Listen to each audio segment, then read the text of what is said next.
સમાચાર સુરતમાંથી કે જ્યાં શિવશક્તિ ટેક્સટાઇલ માર્કેટમાં હજુ પણ આગ યથાવત છે। પહેલો અને બીજા માળની આગ કાબૂમાં, ત્રીજા માળની આગ હજુ પણ બેકાબૂ હોવાના અહેવાલ છે। 24 કલાક બાદ પણ આગ પર કાબૂ નથી મેળવી શકાયો। આખી રાત ફાયર વિભાગ દ્વારા આગ કાબૂ લેવાનો પ્રયાસ ચાલી રહ્યો છે। 24 કલાકથી આગ ચાલુ હોવાથી બિલ્ડિંગના સ્ટ્રક્ચર પર નબળા પડી ગયા છે। અમારા સંવાદદાતા બળદેવ સુથાર વધુ વિગતે વાત કરવા જોડાયા છે। બળદેવ, હાલ સ્થળ પર શું સ્થિતિ છે? આગ કાબૂમાં આવી કે નહીં?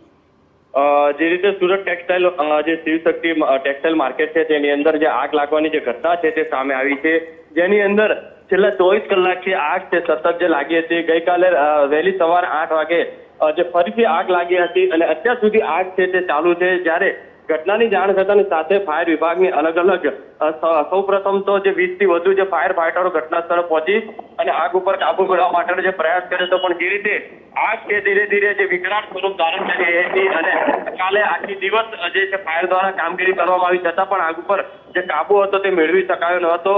રાત્રિના સમયે પણ જે પાણીનો માળો ચલાવીને આગ ઉપર જે કાબુ મેળવવા માટે પ્રયાસ કર્યો હતો।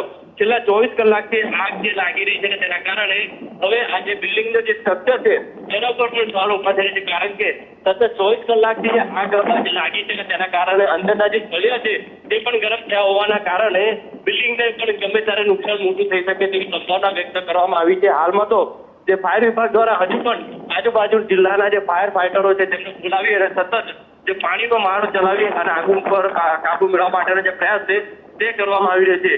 પણ મહત્વની વસ્તુ એ છે કે જે આ શિવશક્તિ ટેક્સટાઇલ માર્કેટ છે તેની અંદર આખું જે શિવશક્તિ ટેક્સટાઇલ માર્કેટ છે તે ખચોખચ એટલે કહી શકાય કે જે કાપડથી ભર્યું હતું।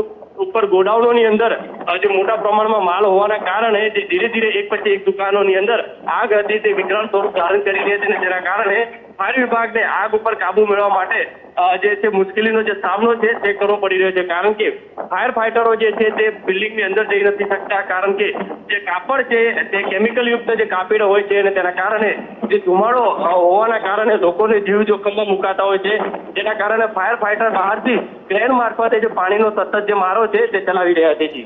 બિલકુલ આભાર બળદેવ। તો હજુ પણ ફાયર ફાઈટર દ્વારા જહેમત ઉઠાવાઈ રહી છે। આગ પર કાબુ મેળવવા તમામ પ્રયાસ થઈ રહ્યા છે।